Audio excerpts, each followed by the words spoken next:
everyone. Just to check, who has been here for last year's talk with Margret Rasfeld? Hands up. Okay, great.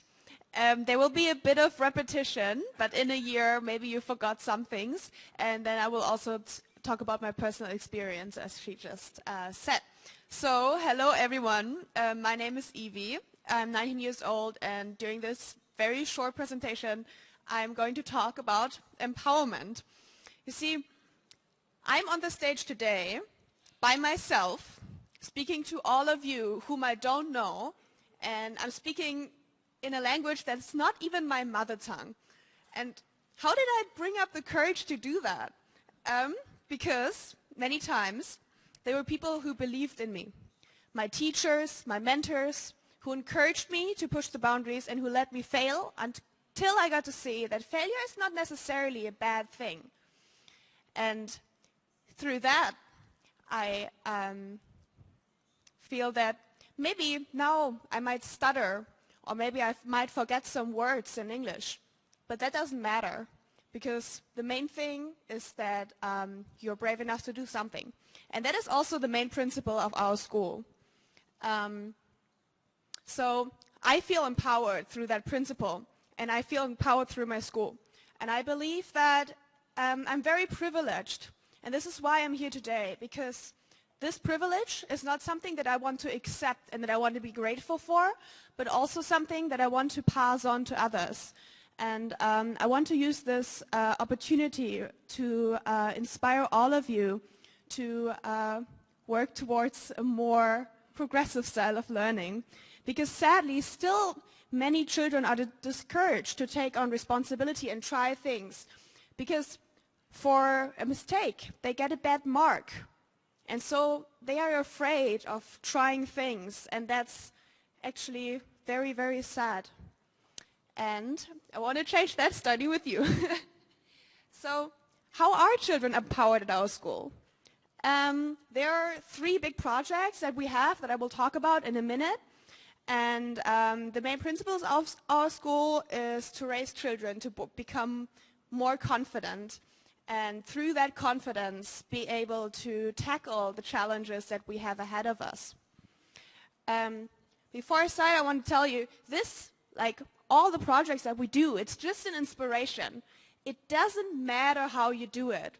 All the schools have different principles. Also, the speaker who spoke before me, it's a great principle and it's really close to ours, but then it doesn't matter. As long as you empower children, as long as what you do is good for the children, it doesn't matter how you do it.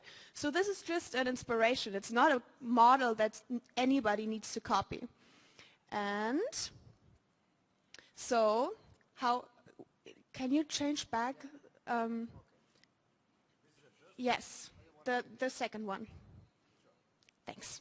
Okay, so this is our so-called learning office. Here we learn all the classical subjects that everybody learns in school, you know, like maths, German class, English class, and social sciences. And we learn by ourselves. So we don't have a class where anybody speaks in front and then the students, you know, they all copy down what the teacher is saying. We don't do that at all. Instead, we learn for ourselves. And we have all the materials, as you can see, and we can learn at our own pace. And it was really inspiring for me when I first came to the school.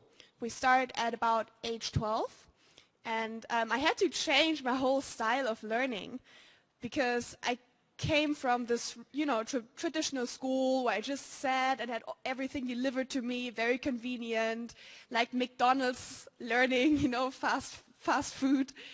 And then I suddenly had to learn how to organize myself. I suddenly had to learn to keep my concentration when there's no teacher to discipline me all the time. And of course, a teacher is there, and the teacher is available for questions. As you can see in this picture, this is my former German teacher. This is not me. And the teachers have a whole different relationships with a student in this way, because instead of being the mean person in the front that just disciplines you and says, be quiet, study harder, we come to them and we ask them, oh, please, Ms. Kuno, could you please help me on this? I don't understand this. And then suddenly we value our teachers in a whole different way. And I think through that, the teachers also become nicer to us because we treat them in a different way and they treat us in a different way. And it's a very respectful, yes. Okay, there's a problem with the files, but it doesn't matter. So also what's really important is that you can learn in your own pace. And you can decide by yourself when you are ready for the test. And so a test doesn't become something where you're afraid of, but something where you can test your knowledge. And it really changes the whole meaning of school and turns it into something, you know, where you really want to learn and where you want to pass the test and where you feel, okay, great, now I finally finished the module, I finished the test, and where you're not, you know, afraid all the time. And also, you can distribute your time for the different subjects like you want. For example, I don't speak German well. My German grammar is very, very bad, and German is a very difficult language. So I need more time in German. In a normal school, I would fall behind in class. And I would be very, very frustrated. And probably at some point I would be like, okay, well, fuck that, sorry. But, you know, whatever, I will never learn German. But in the learning office, I can just dedicate more time to German. And then maths is super easy for me. So I will just study maths for like, you know, a few hours a week and I will still get a good mark. And then put all my learning effort into German until I can also manage to get a good mark there. And this is just, it's really efficient. And you use your time in an efficient way. And you never sit in a class where you're bored. You never sit in a class where you're bored. And that is so great because if I remember in primary school, I had to go to a maths class that was 1 year ahead of me because I was just bored. And I sat there and I was disturbing everyone. And this way, everybody learns at their own pace. And yeah, because everybody is different. This way of frontal teaching is never good for anybody because everybody is bored and it's never perfect. So that's why we need to change that. And now the next.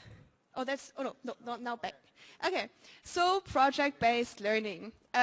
We already talked about why this is important, so I will just say we have 1 project day per week where we do project-based learning. And I have done so many like very cool projects, and I have a list here. So for example, I produced my own music video.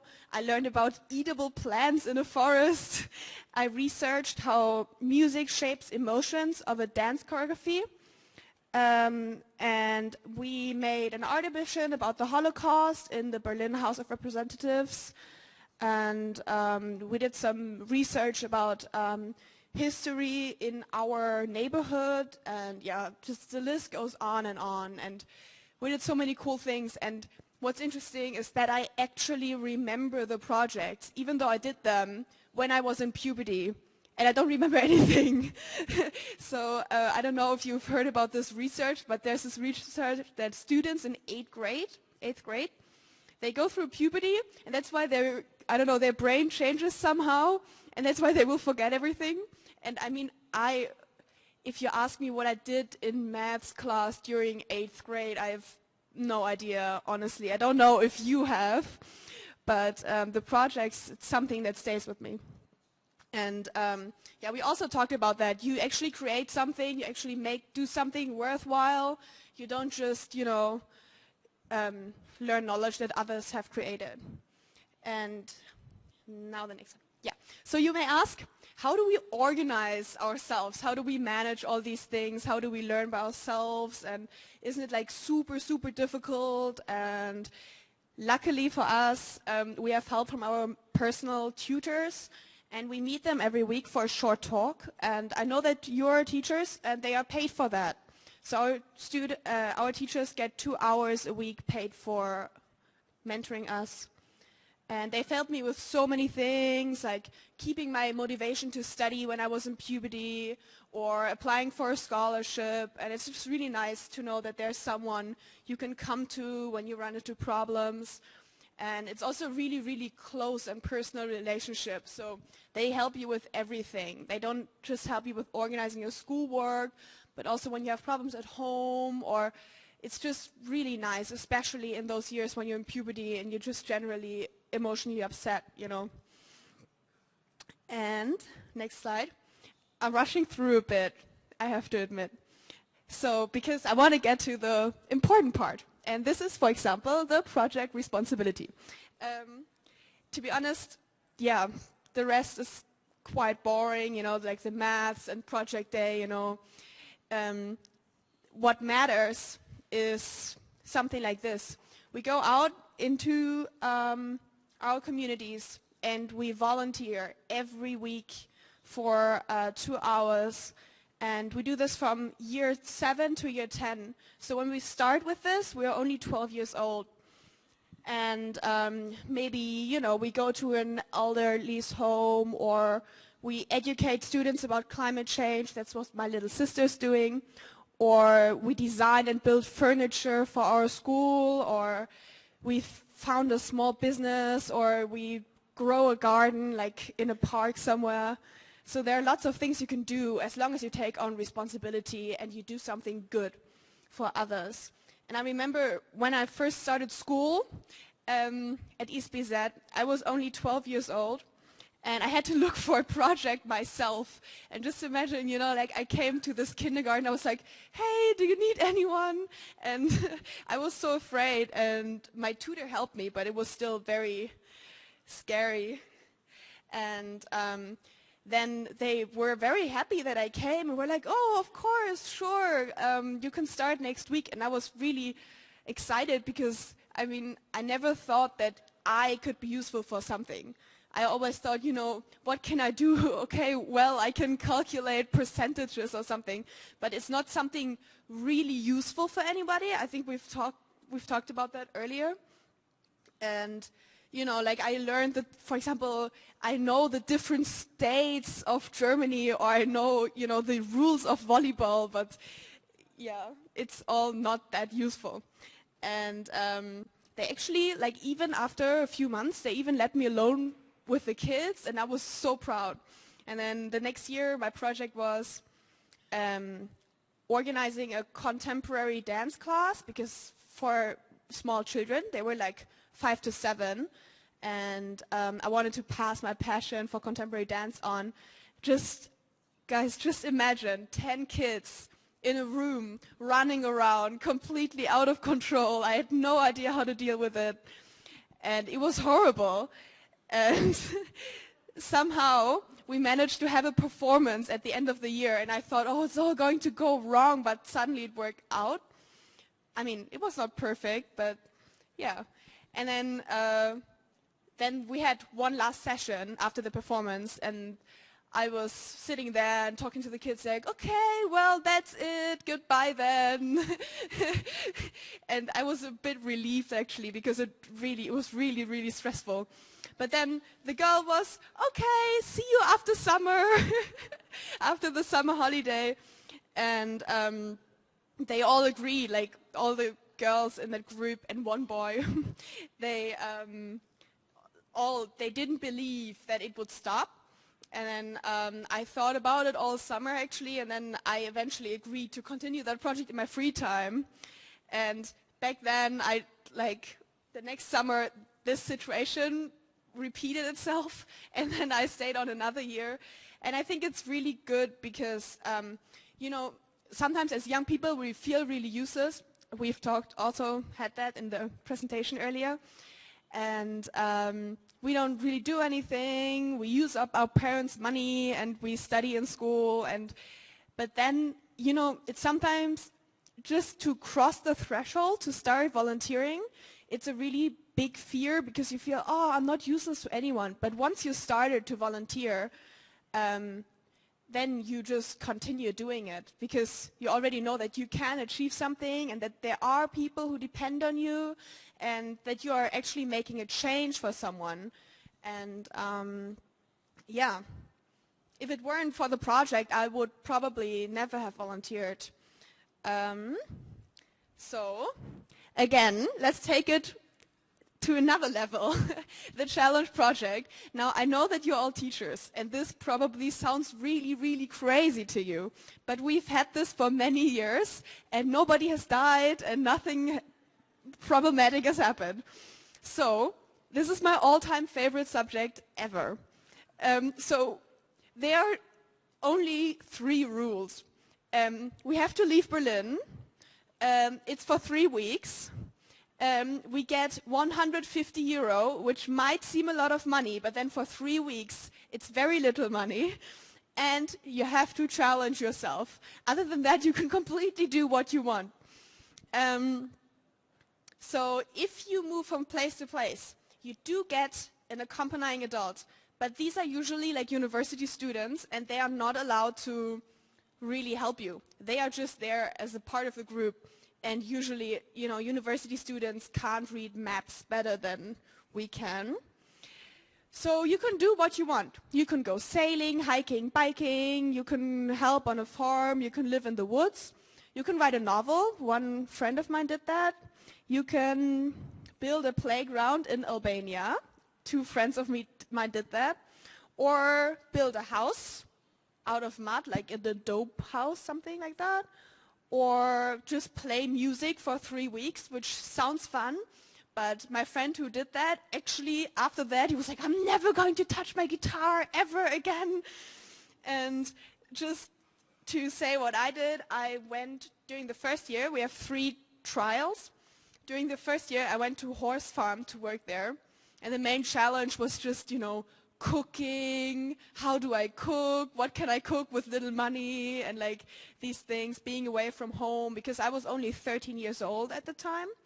And then the second year I went biking in Sweden, and there the main challenge was being with 7 girls in the midst of puberty, and then being in the woods without a shower, and also we had to live on like, we had I think like €8 per day, but for 7 people. So like about €1 per day per person. And like, how do you survive on that? Like, that was very, I don't know. We spent so much like getting to Sweden, because in Sweden you can camp in the wild and it's not illegal. But it's illegal to camp in the wild in Germany, and we didn't want to do anything illegal. But then when we were in Sweden, we always, you know, like picked fruit and picked potatoes from the fields. Because we didn't have any money for food. Yeah, that's many funny stories from Sweden. And then the last year I went to work for food and accommodation in the UK, like something like a work and travel. But we would only speak English, also to each other, and if we called our parents and if we read books, it had to be in English. It was really successful actually, because I started dreaming in English. So yeah, and then last year I also accompanied one group, because I'm over 18 now, and they were hiking in Western Germany and were asking people to stay with them. So they knocked on someone's door and were literally just like, hey, we're from the ESBZ school, can we stay at your home? And it was really, really random, and I thought this is never going to work out, but it worked out. Like the hospitality just amazed me so much, and it was cool because we actually lived without money for like 4 days, and but this was not on purpose. This just happened because people were so hospitable and nice, and we met so many cool people and got so many insights into different people's lives, and it was amazing. And so this might seem fun and really, really inspiring, and you get to be grateful for so many things, but it's also very, very hard. And you push your boundaries every single day. So like every day you're like, oh God, why do I have to still cycle? Why do I still have to go hiking? After 2 weeks, you're just tired of it. You're tired of these people that you see every day, but you still have to work together as a group. And the challenge is on 24/7. You never get a break. And it's really, really the time where 3 weeks can seem like 3 months. And this one challenge project, it really is a memory that stays with you for your life. And yeah, I think I went a bit off script. Yeah, and also you appreciate everything you have. So like, you know, sometimes we really have all these first world problems, but then when I came home from Sweden, for example, I'm like, yes, I have a fridge, I have a shower, I have mom who can cook me food, I have a cool bed for myself, I don't have to share a room with people anymore, I can be by myself. And yeah, so I think it's something really educational and something that you really have to learn, you know, to appreciate things. And also, because you always have to push your boundaries, at some point you're just like, okay, now I've survived this, I can do anything. And you feel really like powerful, and you feel like even the hardest of times you can always survive. And this prepared me for the next project, which is going abroad. This is actually me in that picture. I don't know if you can recognize that, the blonde girl. So after the 3 challenge projects, we go abroad for 3 months in 11th grade. And there we can look for a project that we can do, for example, like an internship, or we work for food and accommodation on a farm, or 2 friends of mine, they did a film project about urban gardening in Toronto, while they also worked for accommodation and food. And I actually went abroad for 1 year to China, where I attended school, because if you go for longer than 3 months, you have to attend school, unfortunately. I actually didn't plan to go to China, China of all places. Why? I wanted to go to, like, you know, Costa Rica or Argentina and spend 1 year on the beach, or Colombia, you know, and just enjoy. But I needed a scholarship, and then I just got the scholarship for China, which was really random, because I didn't want to go to China. And also when I arrived, I didn't even speak any Chinese, apart from like 3 sentences, and I found out that they were wrong. So, yeah. And also my family, my host family there, they didn't even speak Mandarin Chinese. They spoke Henan, which is like another language. And I went to school from 7 in the morning to 9 in the evening, so like 14 hours a day. And also we had like so much pollution. So it was like, I mean, you can imagine it was really hard. But now I realized that I would have never gone there. Like if I had gotten a scholarship for China, without these challenge projects and without my mentors who encouraged me to go, who always said, Ivi, you can do this, you know, you're smart, you can learn Chinese, or you can, you know, just try, you can always go back home. Without them and without all these projects, I would have never gone to China, and I would have never gotten to know this great country. I mean, it's so amazing. After 1 year in China, I still learn something new every single day, and I still have barely scratched the surface of this culture. And it's just, you know, at some point, like after half a year of settling in, I realized that I was joking with my host family in the Henan language.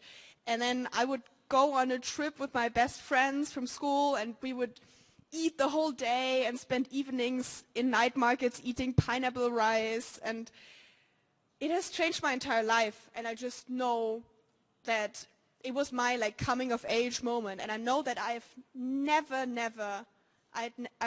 would have never gone there.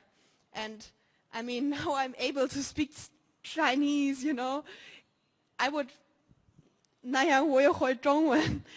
be able to say that. I wouldn't be able to have all these memories. I would probably not stand here today. And I'm so incredibly, incredibly grateful, because I know that my school is everything. Can you have one? Oh, that's another picture from China, you know.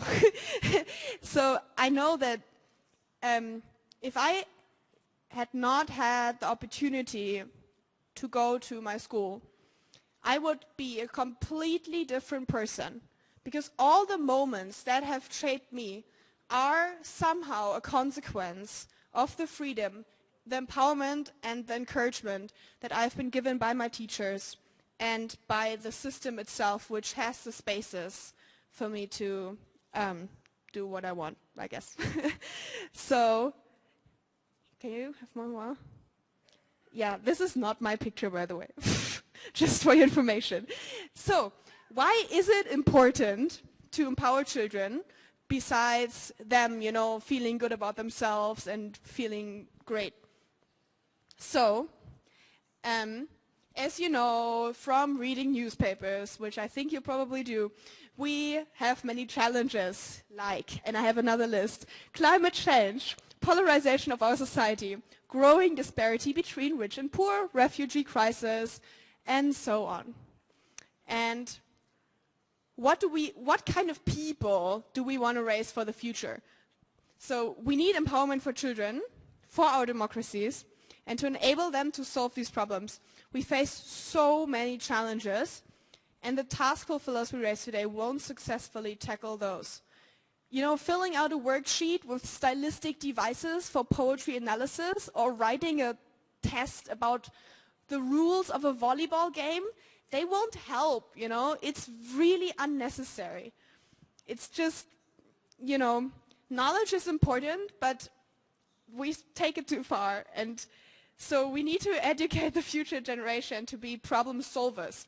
We need them to be creative, we need them to be open-minded, we need them to be brave and confident, and we need them to be able to go out into the world, to speak multiple languages, and to be able to be open to other cultures.